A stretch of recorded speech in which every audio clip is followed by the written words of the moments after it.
Looking at this peaceful valley, it's hard to fathom that a war bloodier than the Hatfield McCoy feud and more violent than the OK Corral shootout was fought here. What occurred in this location delayed Arizona's statehood for nearly 30 years, and it all started with two friends. This distinction belongs to the Pleasant Valley War, often called the Graham-Tewksbury feud, named for those two friends. Max Lerner once noted, the so-called lessons of history are for the most part the rationalizations of the victors. History is written by the survivors. This theory was never more evident than in the bloody history of the Pleasant Valley War. Each event has multiple versions of what really happened. The viewer must weigh the evidence. In America, of course, the Hatfield McCoy feud is probably the most widely known, but that was sort of a schoolyard fight when compared to the Pleasant Valley War in Arizona. I mean, a few people got into a quarrel over a missing hog back in the Hatfield McCoy country, and eventually some people were hurt and killed. But out here, 50 men probably died in the real war that lasted over 15 years. Arizona had been trying to become a state. When this lawlessness started and made headlines all over the country at that time, it really set back the statehood about 30 years. They figured that any territory that lawless was not ready for statehood yet. The very idea of giving 2 senators to a state that had fewer residents than a borough of Boston was unthinkable. And so as this violence went along for 15 years, it helped to delay statehood, I think.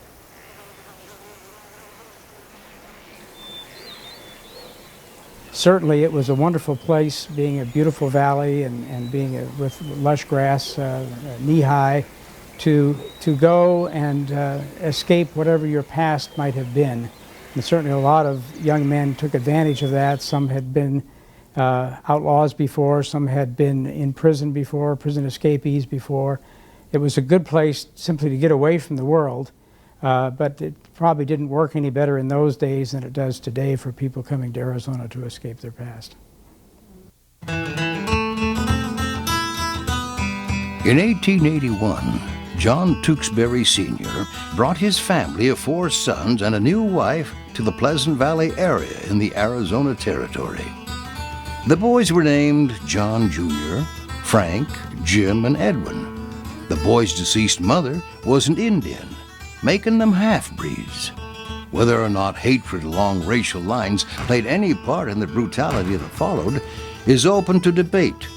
Edwin Tewksbury would become the central figure of the feud and came to be known as the Last Man.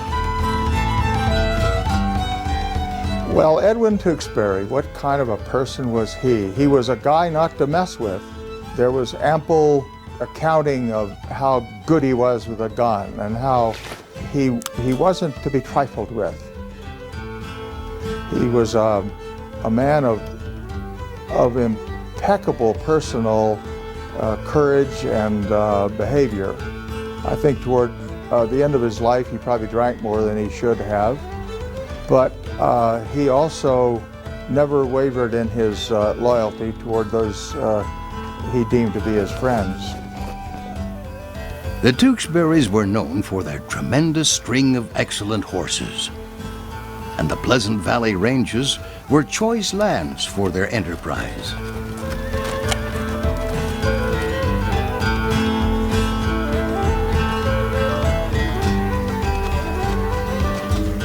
In addition to their prized blooded horses, the Tewksburys also held interests in cattle, pigs, and sheep in the Tonto Basin ranges.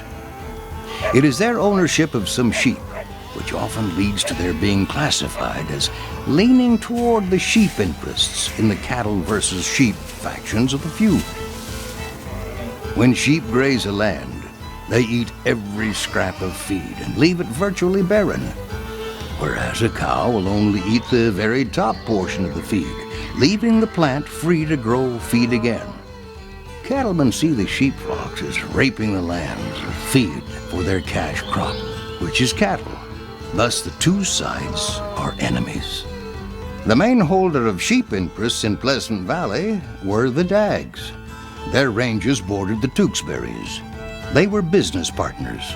For this reason, the Tewksburys sided with the sheep interests in the range wars. Well, the Daggs brothers were about the largest sheepmen in Arizona at that time. They raised their sheep on top of the Mogollon Rim. They had evidently contacted the Tewksburys and arranged some sort of a share type deal with them, where the Tewksburys would bring the sheep in on their range on shares. So the Tewksburys had at least 3,000 or 4,000 sheep on their range.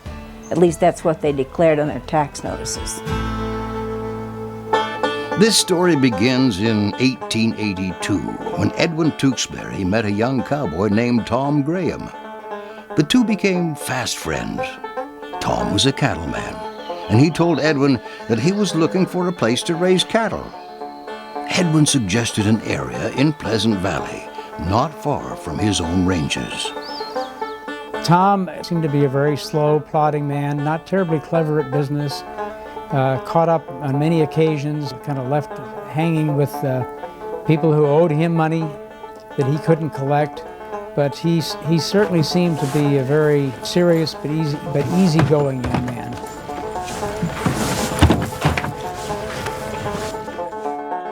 Tom Graham met Edwin Tewksbury in a bar in Globe, and Edwin told Tom how great Pleasant Valley was as far as raising cattle, and what a beautiful place it was. And Tom Graham told Edwin Tewksbury that he was interested in starting his own cattle business, and that he and his brother John Graham were looking for a place to set up a spread, so to speak.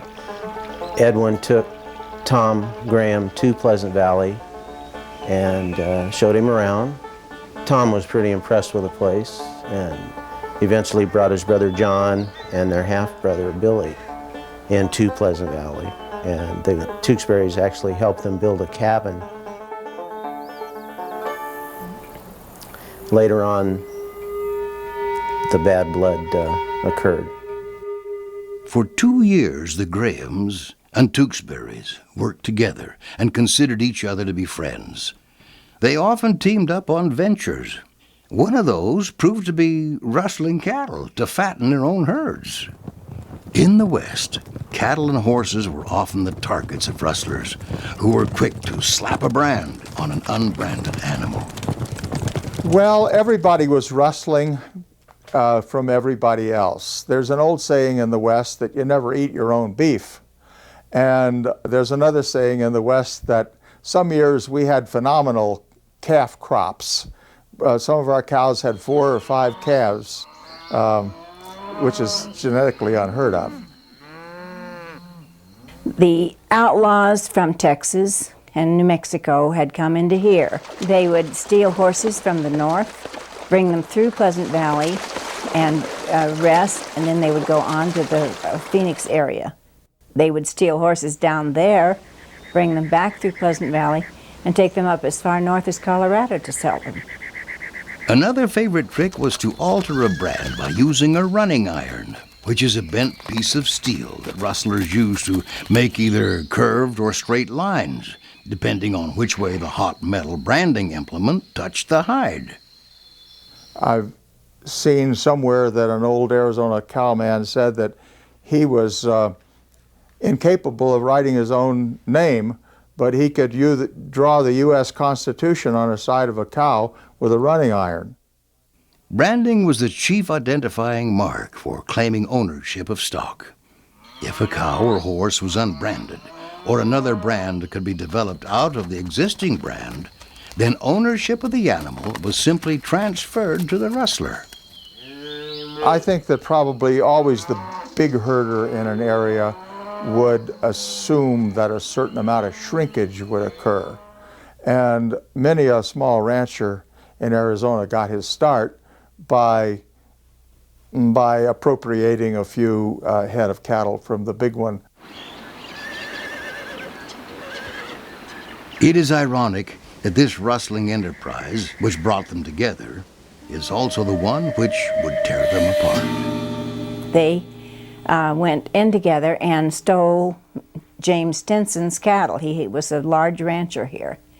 And after a time, they started quarreling a bit.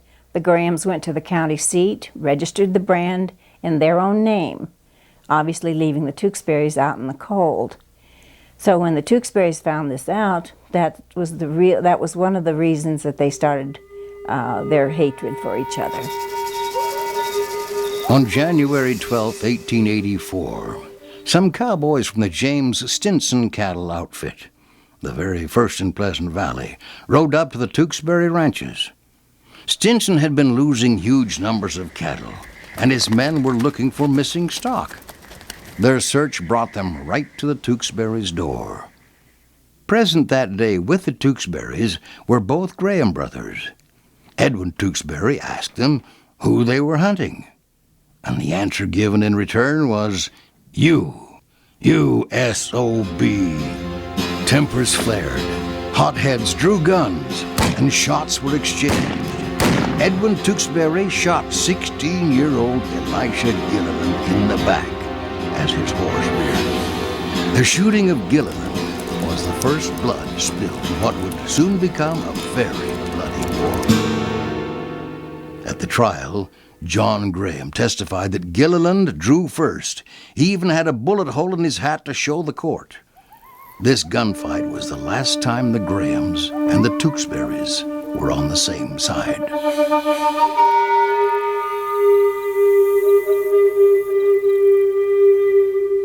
Soon after the gunfight, trial, and acquittals, James Stinson approached the Graham brothers with a proposition. He asked them to help protect his cattle interests. In order to do this, they would have to turn on their friends and neighbors, the Tewksburys.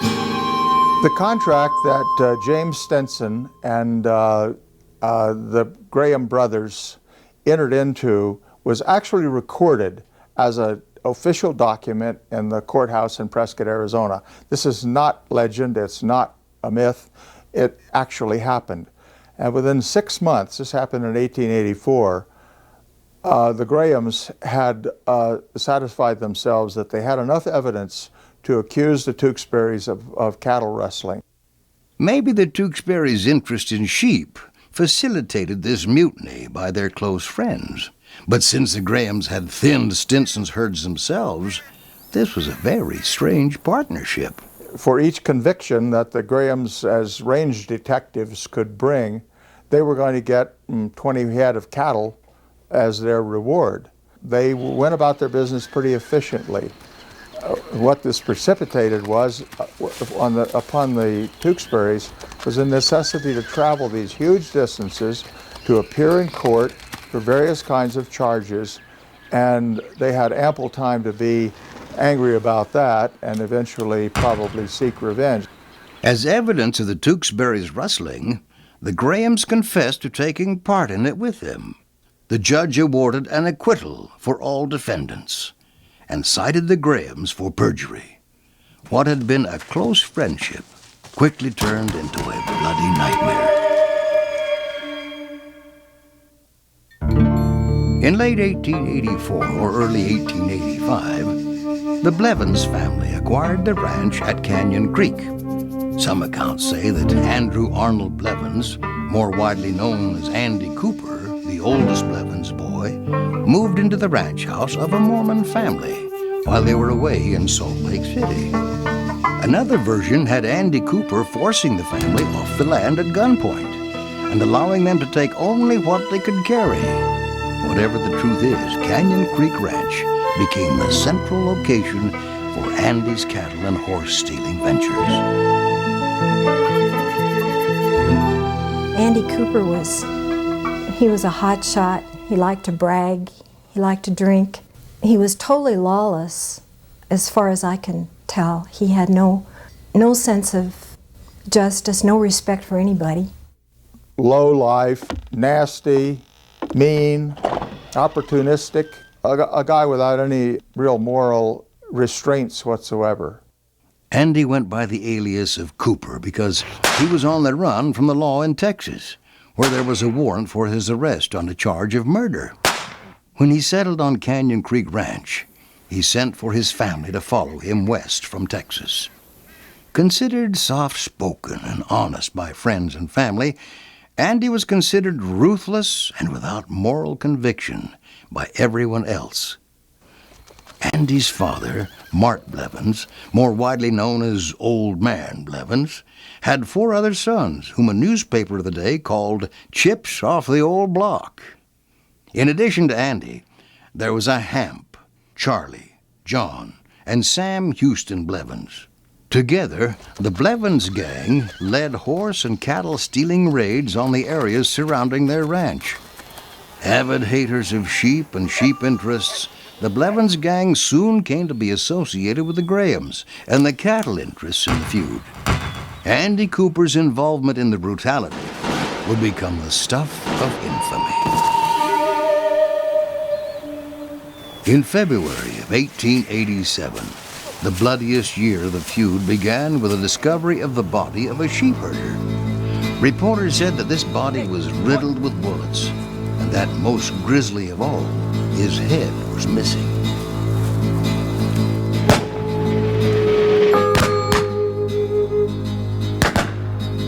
The main suspect in the killing was John Blevins. The chasm between the two factions was ever widening.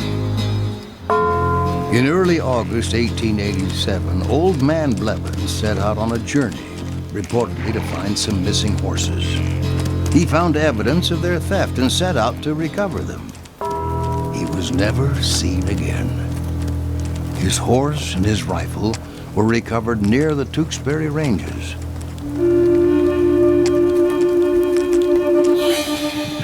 On August 9th, a small search party was assembled to search for Old Man Blevins.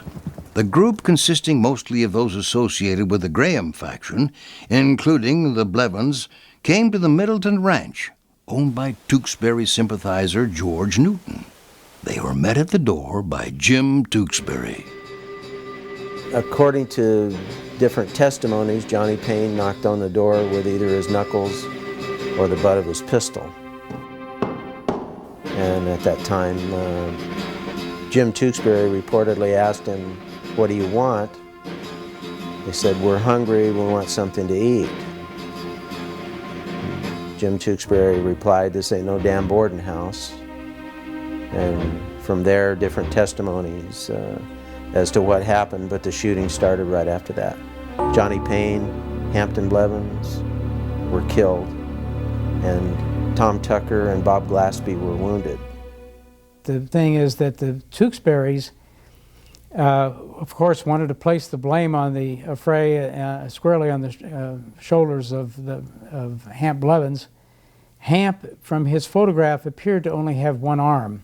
And they claimed that while on horseback, Hamp started to draw his gun and fire upon them. And it seems like it would be a little bit difficult task for a one-armed man to do that while on horseback. Inside the cabin was almost the entire Tewksbury faction of marksmen, with guns trained on the riders. Hamp was the second Blevins to be killed in less than 2 weeks. When the Grahams returned a couple of days later to retrieve and bury their dead, they found the Middleton cabin abandoned by the Tewksburys. Before leaving, they burned it to the ground.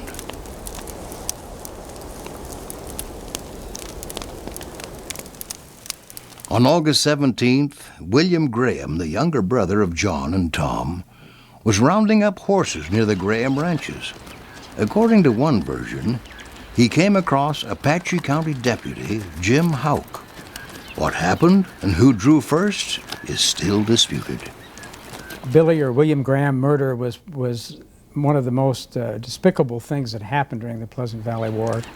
The young man was fairly fresh from the Midwest, had not been involved in any way, shape, or form, and I think he was used as a tool primarily by the Tewksburys in order to convince the Grahams that they really meant business. Houck's story was he thought that William Graham was his older brother John. Upon realizing that he wasn't, Houck said he had shouted to William, "I'm not hunting you." Houck claimed that William responded by saying that he was hunting him, then drew his gun. William Graham was gut shot, but still alive. The wound was so severe, by the time he reached the ranch, his intestines were hanging almost to the ground. He was many miles from home, and the wound was gruesome. His insides spilled out. He said I'd have died there, but I was afraid that then I would have been the reason for my brothers to come out looking for me. So he gathered himself up and rode home and arrived and fainted in their arms. We don't know for sure if he was intentionally ambushed or if it was just a chance meeting on the trail, but the coroner's inquest clearly indicates that Ed Tewksbury was indeed the murderer, and in fact, Billy Graham gave that as his dying declaration. Inside the Graham Ranch, William's intestines were washed, stuffed back in his abdomen, and he was sewn up with needle and thread. Badly wounded and suffering, he died. The daughter of Tom Graham said that's when they went to war to gain revenge for Billy's death. Enraged, Tom Graham, with a group of gunmen, including the calloused Andy Cooper, went to the Tewksbury Ranch, where they intended to put an end to the Tewksburys.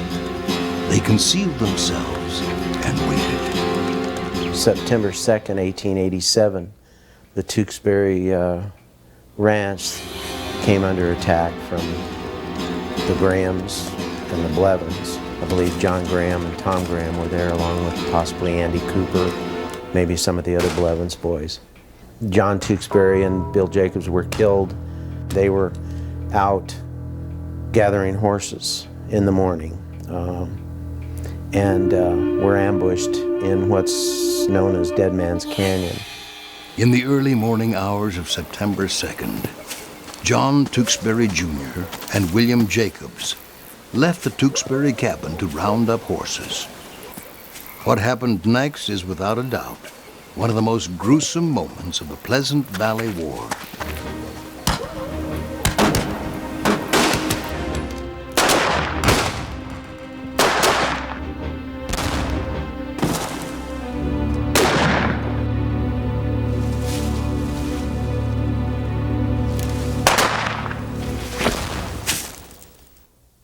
The only man to ever lay claim to the killings was Andy Cooper.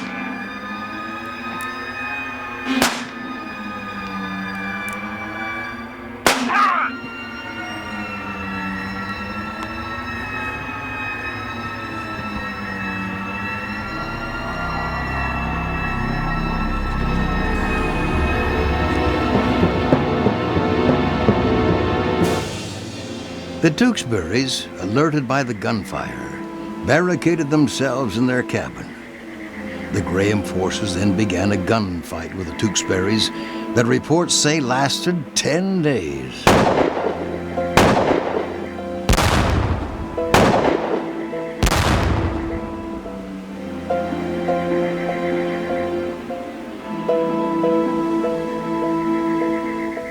Meanwhile, the bodies of John and William lay where they fell.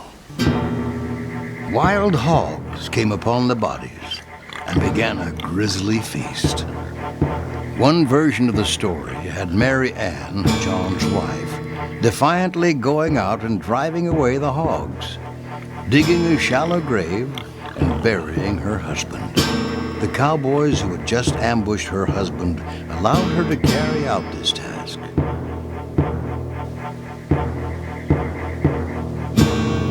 When she returned to the cabin, the gunfight began anew. The story about the hogs devouring the bodies is partially true. The hogs did eat the bodies. However, the part about John Tewksbury's widow, Mary Ann, stopping the gunfight in front of the cabin and going out and burying the bodies with the baby toted on her hip and the shovel in the other hand is pure hogwash. She was 8.5 months pregnant at the time. Close to 100 miles away on the morning of September 4th, witnesses stated that Andy Cooper was in the Bucket of Blood saloon in Holbrook. He was bragging about killing Tewksbury and a man he did not know. Soon, this small town would be rocked to its foundations with its own bloody testament to the times. In 1887, Holbrook, Arizona, had less than 300 citizens. The town had the Atlantic and Pacific railroads coming through. Drunken cowboys and revelers reportedly shot up the town on a regular basis. One report as to how the Bucket of Blood Saloon got its name was that a member of the infamous Dalton gang killed 2 Mexicans right in the doorway.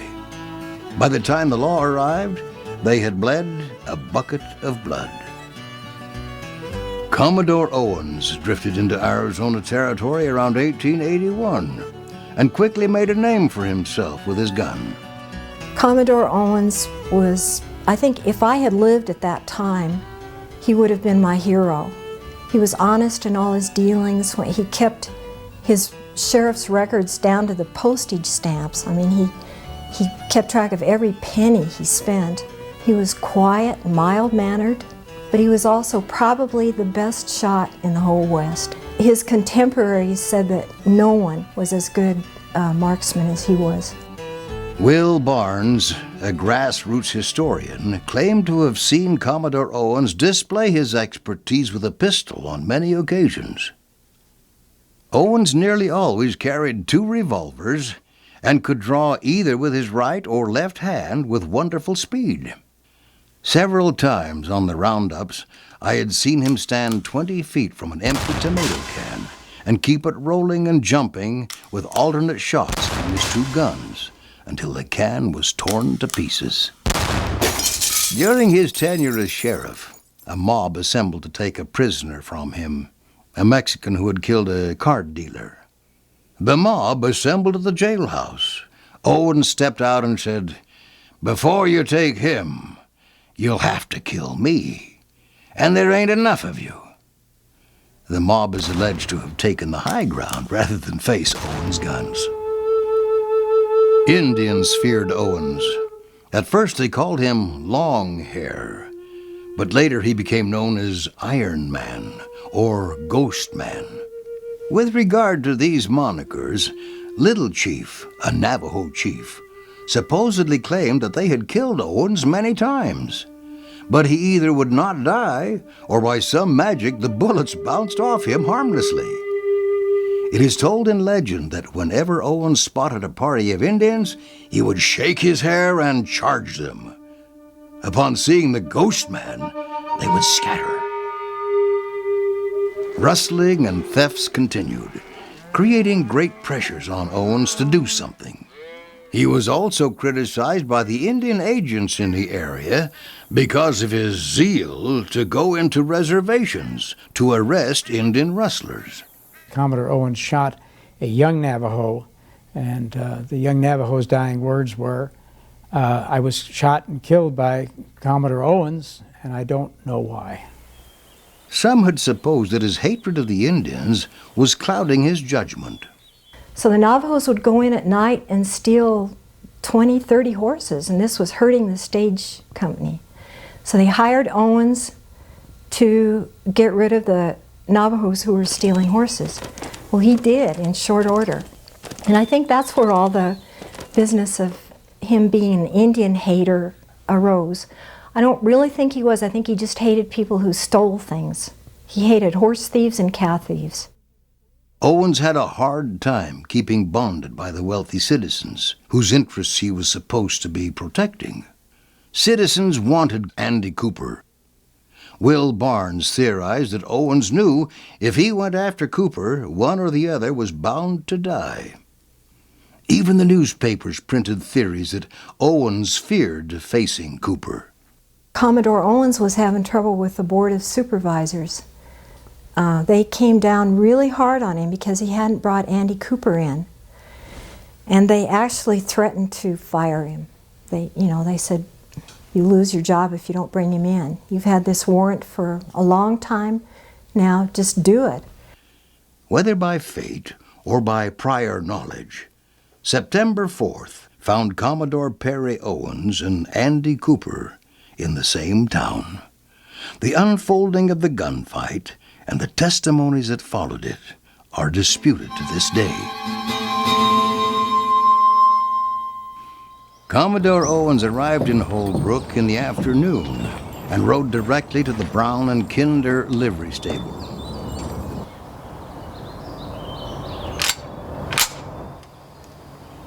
As Commodore Owens contemplated what to do, he started to clean his guns.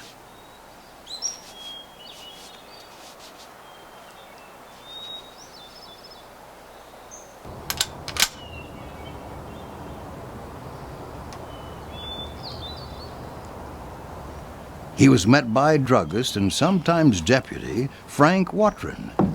Cooper's getting ready to leave. Owens promptly finished his cleaning.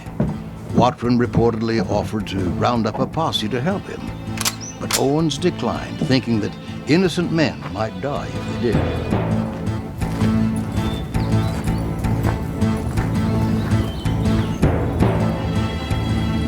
The Lone Gunman, almost scripted by Hollywood, if Hollywood had existed at that time.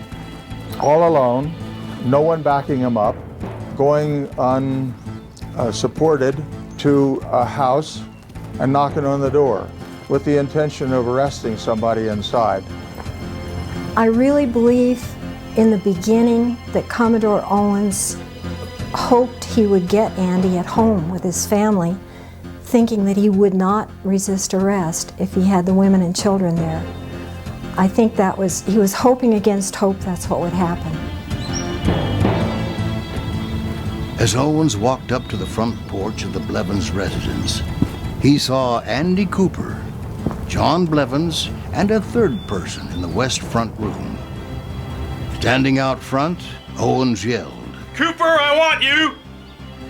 Commodore Owens, we feel certain, was very much aware that John Blevins and Andy Cooper had both been in Pleasant Valley and may well have been involved in the Tewksbury and Jacobs murder just a few days before. He may have been in Pleasant Valley himself almost at the same time. He may have nearly tracked Andy and John back to Holbrook. We feel that he was not quite lying in wait for them, but he was in Holbrook the day after Andy Cooper arrived. Commodore Owen approached the house and knocked on the front door. We think Andy was no doubt the one that received him. Commodore insisted that Andy submit himself to arrest. Andy declined quite noisily. And with that, Commodore Owens leveled his rifle and shot.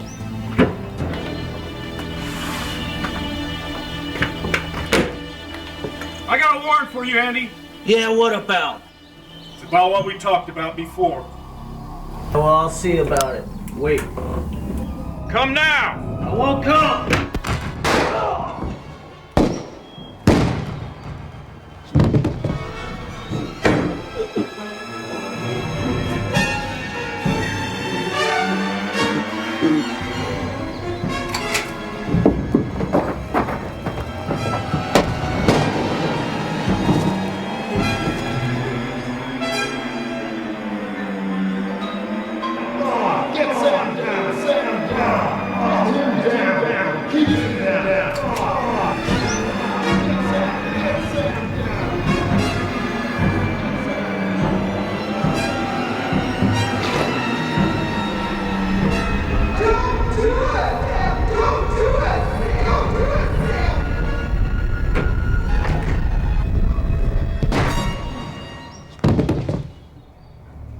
Owens waited a moment. When no other gunman came out, he put the Winchester in the cradle of his left arm and turned his back on the house.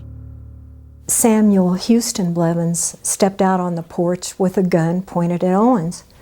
And his mother was trying to hold him back, but Sam Houston had the gun pointed toward Owens, and Owens shot him, killed him dead on the spot. His testimony at the inquest, for example, reveal a man who was not given to very many words. I walked up, I said, "Cooper, I want you." Cooper said, "Wait." He said, "I don't wait, I shot him." That's what the testimony says. Quite a guy. As Owens walked away from the bloody scene, Frank Watson approached him and said, "Do you think you got them?" "I know I have," Owens said. "When I draw a bead, I know I've got something." In all the wild events of Arizona's wildest days, there is nothing to surpass this affair for reckless bravery on the part of a peace officer. Owens mounted his horse and left town while the commotion died down. He had stared death square in the face in the image of Andy Cooper, and he had not blinked. Owens returned to St. John's with the warrant for Cooper's arrest that he had gone to serve. Will Barnes reported that across the face of it, Owens had written, "Party against whom this warrant was issued was killed while resisting arrest." Owens' testimony at the inquest into the shooting had him simply saying, "I shot him," when Cooper refused to submit to arrest. Come now! An inquest was ordered into the shootings, especially in the death of the boy. Many testify that over the years, Commodore Owens admitted regret in the killing of Sam Houston Blevins, but he theorized that a boy could pull a trigger just as easily as a man. Commodore Owens stayed in office for only one term. His era was over. You know, he was definitely a frontiersman. He was a guy who shot first and asked questions later. People didn't want that kind of law enforcement anymore. They didn't need it anymore. He'd gotten rid of all the bad guys.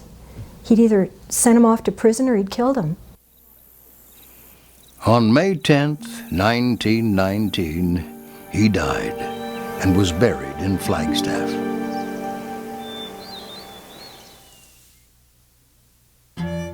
In late September, shortly after the shootout in Holbrook, Sheriff Billy Mulvaney and a posse of men rode into Pleasant Valley, determined to bring all combatants in the killings to justice.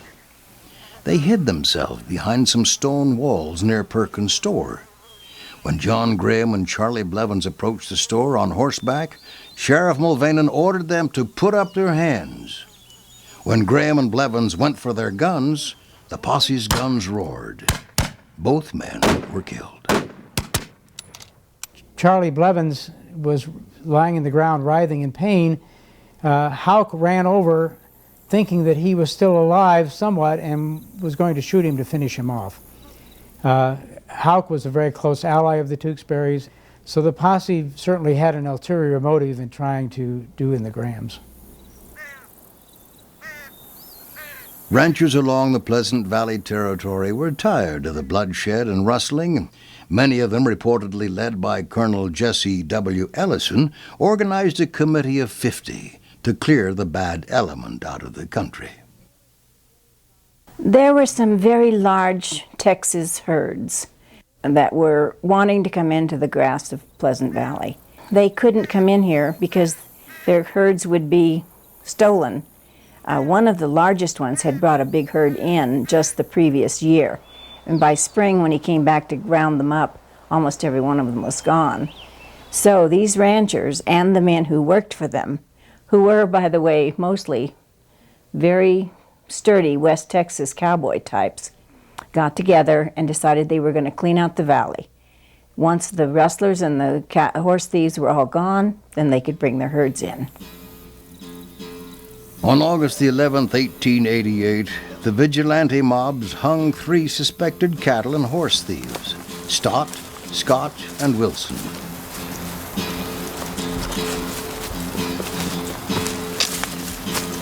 It seems that Stott was the target of the lynching, and a groove on the tree branch served as evidence that he may have been raised and lowered several times before actually being hung to die. Perhaps this was done in an effort to get a confession, or more names out of him. Whatever the reason, it shows the cruelty of the vigilantes. The vigilantes always seem to consist of a good contingency of the Tewksbury faction. So we really don't know if the vigilantes enlisted the Tewksburys to help them, or the Tewksburys enlisted the so-called vigilantes to give them a hand. The vigilante force didn't really seem to do much except to do in a few of the Graham sympathizers.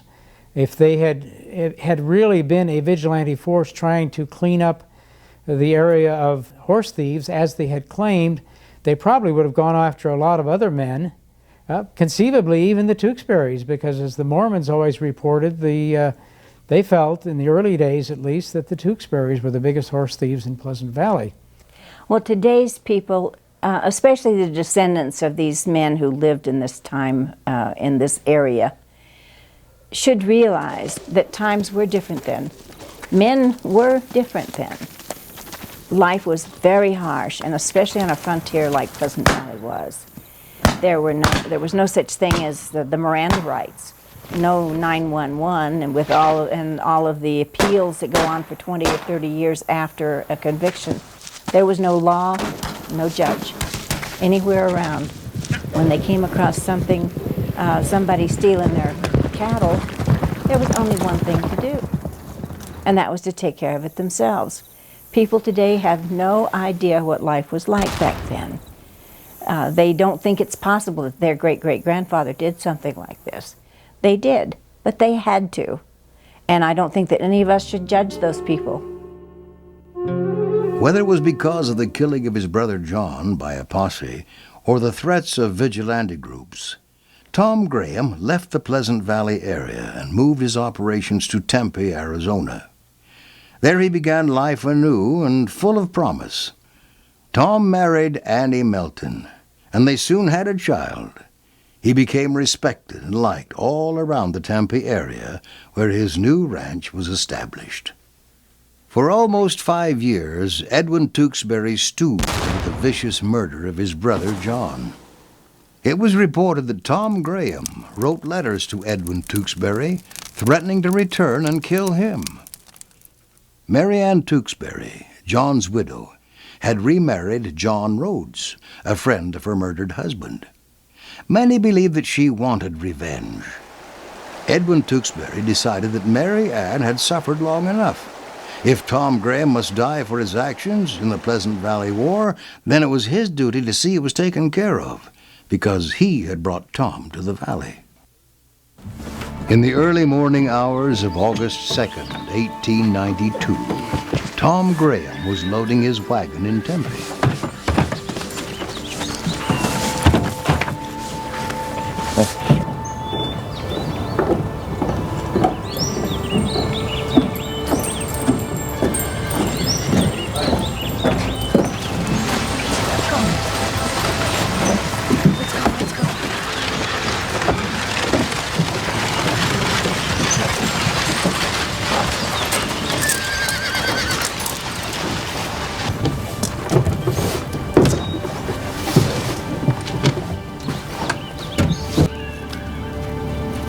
Edwin Tewksbury rode up and shot the unarmed Tom Graham in the back. Tom! It's your time! Late July, Edwin made the trip from Pleasant Valley to Tempe to settle his hash, Tom Graham's hash, supposedly, and that's what he did. August 2nd, 1892, he shot him off the hay wagon in Tempe. And he shot him in the back. It's true, he shot him in the back. But he called out to him. He wanted him to know who was shooting him. And he said, "It's your turn, Tom, it's your time." And he wanted Tom Graham to know who was shooting him. Tom Graham stood up on the hay wagon and turned around and looked back over his shoulder, so he saw who was shooting him. I know that's the fact because my grandmother, Bertha Tewksbury, told me that. And this is the rifle that Tom Graham was killed with. This was the rifle shot by the last man, Uncle Edwin Tewksbury.